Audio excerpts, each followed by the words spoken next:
Hello, আসসালামু আলাইকুম। সবাই কেমন আছো? আমি আলহামদুলিল্লাহ ভালো আছি। এই যে দেখো, ছেলে কান্নাকাটি করতেছে, ওরে হাতে বানিয়ে দিলাম স্যান্ডউইচ।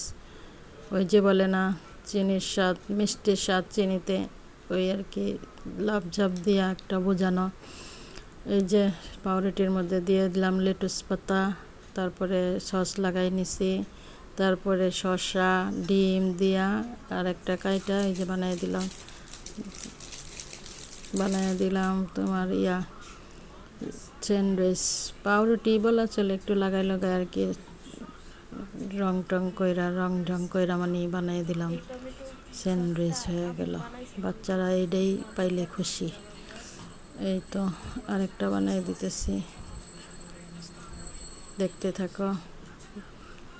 হাতে এইভাবে বানাই দিলেই ভালো, দোকানে অনেক দাম চাই পিস স্যান্ডউইচের, তার চাইতে হাতে বানাই দিলাম, মজা করে খাইলো।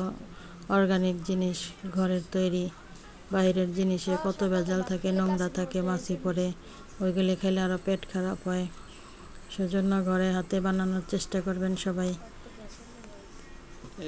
কষ্ট হলেও একটু হাতের বানানো জিনিস খাইতে মজাও, তারপর মজা একটু কম হয়, হাতে বানানো জিনিসটা মজা কম হলেও তারপর উপকার আছে জিনিসের মধ্যে।